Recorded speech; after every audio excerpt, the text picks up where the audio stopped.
رب العالمین والصلاة والسلام علی رسولہ الکریم اما بعد۔ محترم حاضرین اور ناظرین،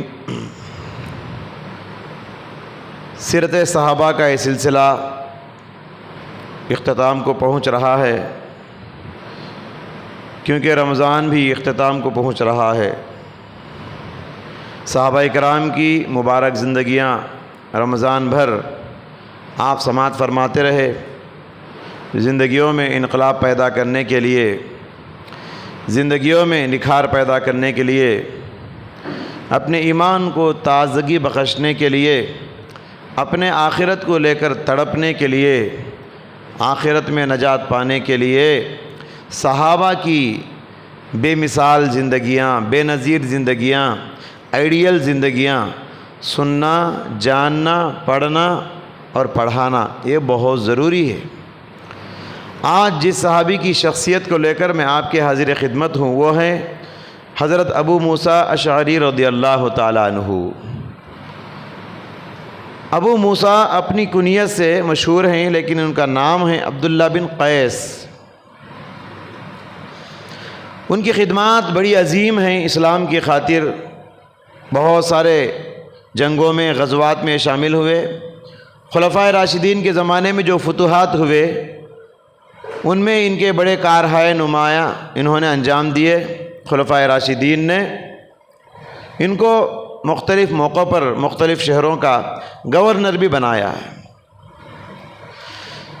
حضرت ابو موسیٰ اشعری رضی اللہ تعالیٰ عنہ یہ تھے تو یمن میں قحطانی قبیلے سے تعلق رکھتے تھے۔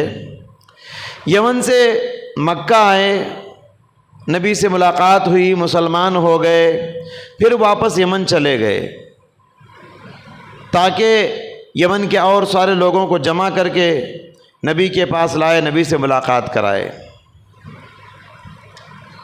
ان کی پہلی خصوصیت یہ ہے کہ ابو موسیٰ وہ ان صحابہ میں سے ہیں، ان خوش نصیب لوگوں میں سے ہیں جو دو ہجرتیں کیے۔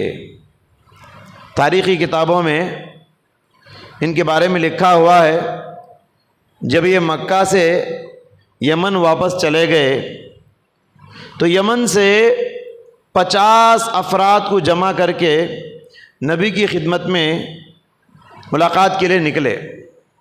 50 انسانوں کو، 50 افراد کو لے کر نکلے یمن سے، سمندری راستے سے نکلے، کشتی پہ سوار ہوئے، اور ہوا یہ کہ بہت تیز آندھی چلی، ہوائیں، طوفانی ہوائیں چلی۔ نبی سے ملاقات کے لیے آ رہے تھے، کشتی کا سمت سفر بدل گیا، ہوائیں کشتی کے رخ کو بدل دی۔ وہ آ رہے تھے نبی کی طرف، مگر کشتی ان کو لے کر چلے گئی، منزل بدل کے حبشہ لے کے چلے گئی، اور حبشہ میں اتر گئے۔ حبشہ میں پہلے سے ہی وہاں صحابہ موجود تھے، مکے کی زندگی میں ستائے ہوئے، ظلم سہنے والے صحابہ مکے سے ہجرت کر کے پہلے سے ہی حبشہ ہجرت کر کے آ چکے تھے۔ ان میں جعفر رضی اللہ تعالیٰ عنہ جیسے بڑے بڑے جلیل القدر صحابہ بھی تھے۔ اب ابو موسیٰ بھی ان 50 ساتھیوں کو لے کر حبشہ میں اتر گئے۔ یہ ان کی پہلی ہجرت تھی حبشہ کی طرف۔ پھر حبشہ میں جو صحابہ پہلے سے تھے وہ اور یہ ساتھی سب لوگ مل کے، ابو موسیٰ وغیرہ سب مل کے پھر مدینے کی طرف ہجرت کرے۔ مدینے کی طرف جب ہجرت کر کے مدینہ پہنچے تو اس وقت اللہ کے نبی صلی اللہ علیہ وسلم خیبر کی جنگ میں مشغول تھے۔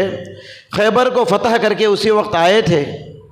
ادھر خیبر فتح ہوا، اللہ کے نبی کی خوشی تھی، ادھر صحابہ مدینے کو آئے حبشہ سے نکل کے، یہ دوسری خوشی تھی۔ اسی لیے پیارے نبی صلی اللہ علیہ وسلم نے خوشی کا اظہار کرتے ہوئے فرمایا، مجھے نہیں معلوم خیبر فتح ہونے کی وجہ سے مجھے زیادہ خوشی ہے یا تم لوگوں کا مدینے کو آنے کی وجہ سے زیادہ خوشی ہے، تم لوگوں کی آمد کی وجہ سے زیادہ خوشی ہے یا خیبر کی وجہ سے، فتح ہونے کی وجہ سے زیادہ خوشی ہے، مجھے سمجھ میں نہیں آ رہا ہے۔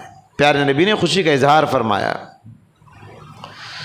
ان کی ایک اور بڑی خصوصیت ابو موسیٰ کی یہ تھی، ان کی آواز بڑی میٹھی تھی، بڑے اچھے انداز میں قرآن پڑھتے تھے،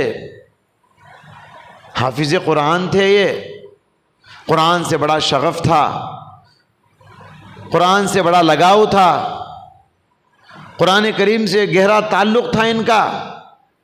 آواز اللہ تعالیٰ بڑی پیاری دیا تھا۔ ایک مرتبہ کی بات ہے، اللہ کے نبی صلی اللہ علیہ وسلم راستے سے گزر رہے تھے، راستے میں ابو موسیٰ کا گھر تھا، ان کے گھر سے قرآن کے تلاوت کی میٹھی آواز آ رہی تھی۔ اللہ کے نبی چلتے چلتے ان کے گھر کے پاس ہی رک گئے، جب تک وہ قرآن کی تلاوت کرتے رہے اللہ کے نبی مزے لے کر کھڑے ہو کے باہر سنتے رہے۔ جب تلاوت ختم ہو گئی اندر سے، اللہ کے نبی راستے سے چل گئے۔ صبح میں جب ملاقات ہوئی ابو موسیٰ سے تو پیارے نبی صلی اللہ علیہ وسلم نے ان کی حوصلہ افزائی کرتے ہوئے فرمایا، ابو موسیٰ، رات میں تمہارے گھر سے گزر رہا تھا، تمہارے گھر سے قرآن کی میٹھی آواز آ رہی تھی، باہر کھڑے ہو کے میں سن رہا تھا۔ پھر فرمایا، لقد اوتیت مزمارا من مزامیر آل داود۔ ابو موسیٰ، لگتا ہے کہ اللہ تعالیٰ نے آپ کو داؤد علیہ السلام کی سروں میں سے ایک سر دے دیا ہے۔ داؤد علیہ السلام کو اللہ بڑی میٹھی آواز دیا تھا، ان کی سر بڑی پیاری تھی۔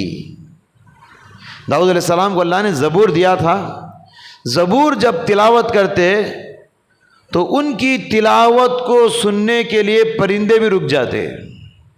قرآن سورہ انبیاء میں اللہ نے فرمایا، وَسَخَّرْنَا مَعَ دَاوُودَ الْجِبَالَ يُسَبِّحْنَ وَالطَّيْرَ۔ داؤد علیہ السلام اللہ کی کتاب زبور کی تلاوت کرتے تو ان کی تلاوت میں پرندے بھی آواز ملا کے تسبیح گنا کرتے تھے۔ جاندار تو جاندار، بے جان پتھر اور پہاڑ بھی داؤد علیہ السلام جو اللہ کی کتاب پڑھتے تو ان کی آواز میں پہاڑ بھی آواز ملا کے اللہ کی تسبیح کرتا تھا۔ اتنی میٹھی آواز اللہ نے پیغمبر داؤد علیہ السلام کو دی تھی۔ تو وہی آواز کا ایک حصہ پیارے نبی نے کہا، لقد اوتیت مزمارا من مزامیر آل داؤد۔ اے ابو موسیٰ، جب تم قرآن کی تلاوت کر رہے ہو ایسا لگا کہ اللہ نے داؤد علیہ السلام کا ایک حصہ تم کو بھی دے دیا ہے، ان کا ایک سر، ان کی ایک آواز۔ تو یہاں آپ غور کریں کتنی بڑی نعمت ہے پیاری آواز، کتنی بڑی نعمت ہے۔ اللہ کے نبی یہاں ابو موسیٰ کی آواز کو داؤد علیہ السلام کی آواز سے کمپیئر کیے، تشبیہ دیے، تمہاری آواز بھی داؤد کے جیسی ہے۔ تو گویا کہ اللہ کے نبی یہاں ان کی تعریف کر کے ان کی ہمت افزائی اور حوصلہ افزائی کرنا چاہتے ہیں۔ سمجھ رہے آپ؟ تو اگر انسان کی تعریف کرنے سے وہ ریاکاری کے فتنے میں اگر مبتلا نہیں ہوگا تو منہ کے سامنے انسان کی تعریف کر سکتے ہیں۔ کب کر سکتے؟ جب سامنے والا ریاکاری کی فتنے میں مبتلا نہ ہو، ورنہ تعریف کرنے کی اجازت نہیں ہے۔ تو بہرحال حضرات، ان کو اللہ تعالیٰ بڑی میٹھی آواز دیا تھا۔ صحابہ اکرام ان کی آواز کی تعریف کرتے ہوئے بیان کرتے ہیں، کبھی کبھی وہ فجر کی نماز پڑھاتے، سورہ بقرہ شروع کرتے تو ہمارا دل کہتا پورا سورہ بقرہ ختم کر دے تو کتنا اچھا ہوتا۔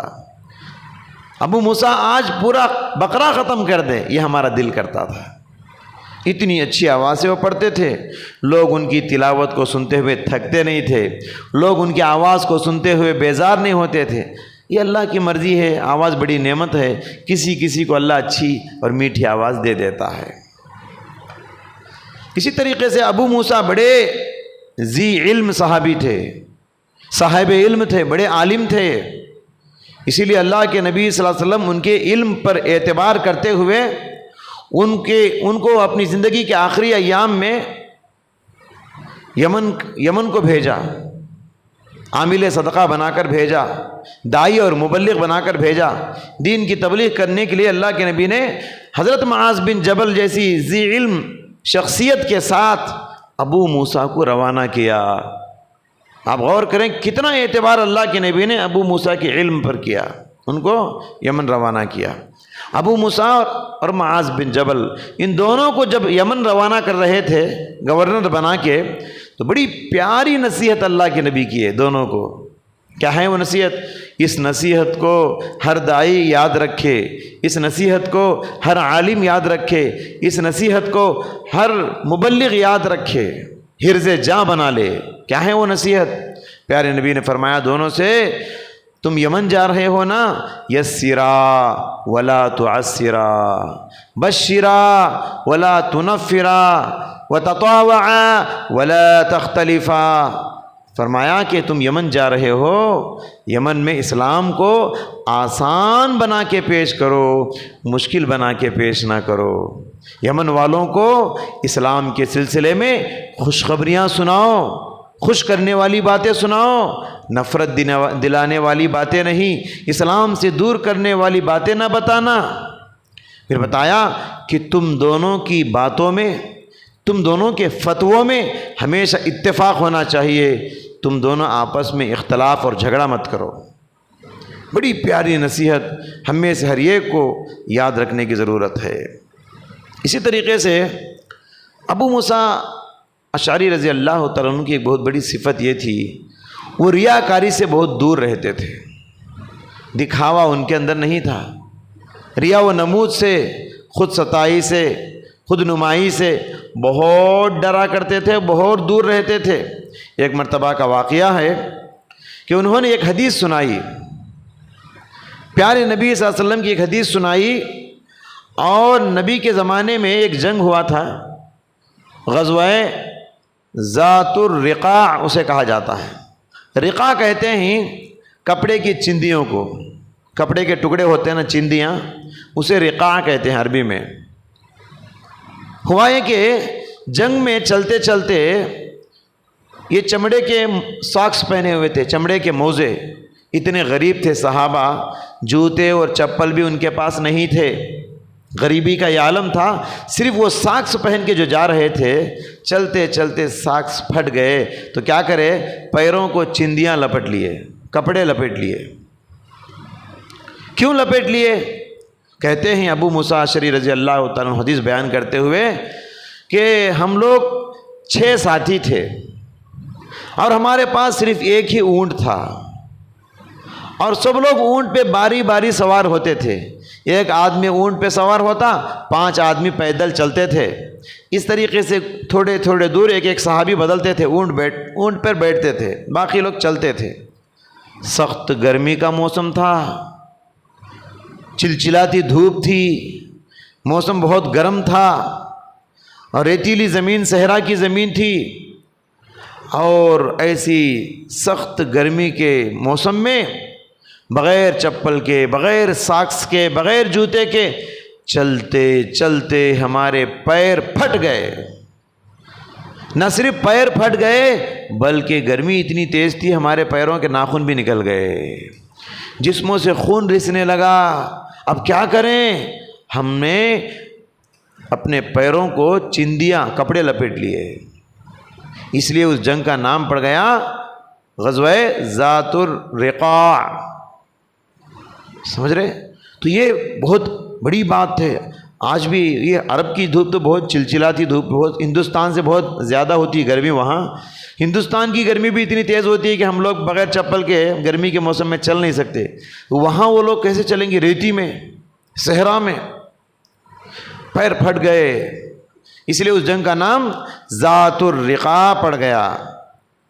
بہرحال یہ حدیث تو انہوں نے بیان کر دی، بیان کرنے کے بعد بڑے پشیمان ہو گئے، بڑے شرمندہ ہو گئے، بہت افسوس ہوا، کیوں میں نے یہ حدیث کیوں بیان کر دی؟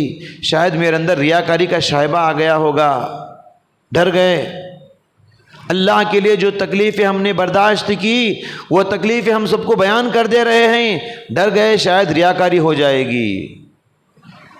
حضرات، یہ صحابہ ہیں، ان کی زندگیوں سے بہت کچھ سیکھنا ہے مجھے اور آپ کو، اور رمضان میں سیرت صحابہ کا یہ مبارک سلسلہ جو ہم نے شروع کیا، اس کا مقصد بھی یہی ہے، ہر صحابی کی زندگی میں کوئی نہ کوئی ایسی اونچی صفت ہوتی ہے، اس صفت کو اپنی زندگی میں لانا ہے، اور لا کے اپنی زندگی میں بھی ایک انقلاب پیدا کرنا ہے، اپنی زندگی کو جلا بخشنا ہے، اپنے ایمان کو تازہ کرنا ہے، اور صحابہ جیسے ایمانی جذبات اور آخرت کے تڑپ اور آخرت کی فکر کو لے کر چلنا ہے یہاں۔ ان سیرت صحابہ کے دروس کا یہی مقصد ہے۔ بڑے مخلص صحابی تھے، اتنے مخلص ہونے کے باوجود کتنا ڈرتے ہیں وہ دیکھیے، صرف ایک حدیث جو انہوں نے بیان کر دی کتنا ڈر گئے۔ ان کی ایک خصوصیت یہ تھی کہ فتنوں سے بہت دور رہتے تھے، جہاں بھی فتنہ ہوتا فتنوں میں داخل نہیں ہوتے تھے۔ میں نے بتایا کہ حضرت علی رضی اللہ تعالیٰ عنہ کے دور خلافت میں، ان کے زمانے میں ایک جنگ ہوئی تھی، حضرت علی رضی اللہ عنہ حضرت امیر معاویہ رضی اللہ عنہ کے درمیان۔ اس جنگ کا نام ہے جنگ صفین۔ اور آپ کو یہ بات یاد رہے کہ یہ جنگ مسلمانوں کے درمیان آپس میں جو ہوئی، یہ غلط فہمیوں کی وجہ سے اور ان کے اجتہادات کی وجہ سے، یا سبائی ذہنیت یہودیوں کی سازش کی وجہ سے صحابہ آپس میں آمنے سامنے ہو گئے، حالانکہ حقیقت میں وہ لڑے نہیں بلکہ لڑائے گئے ہیں۔ تو اس جنگ میں حضرت ابو موسیٰ اشعری رضی اللہ تعالیٰ عنہ نہ حضرت علی کی تائید کیے، نہ حضرت امیر معاویہ کی سپورٹ کیے، ان کا سپورٹ بھی نہیں کیے، ان کا سپورٹ بھی نہیں کیے، بلکہ دونوں سے الگ رہے، بلکہ کیا کرتے تھے، دونوں کو نصیحت کیا کرتے تھے۔ اللہ کے نبی کی ایک حدیث کو یاد دلا کر کہا کرتے تھے، اللہ کے نبی نے فرمایا ایسے فتنے آنے والے ہیں قیامت کے قریب، ایسے فتنے آنے والے ہیں، القاعد فیہا خیر من القائم، والقائم فیہا خیر من الماشی، والماشی فیہا خیر من الساعی۔ ایسے فتنے آنے والے ہیں، بیٹھا رہنے والا شخص بہتر ہوگا کھڑے رہنے والے سے، کھڑا رہنے والا شخص بہتر ہوگا چلنے والے سے، چلنے والا آدمی بہتر ہوگا دوڑنے والے سے۔ اس طرح کہہ کے ان لوگوں کو نصیحت بھی کیا کرتے تھے۔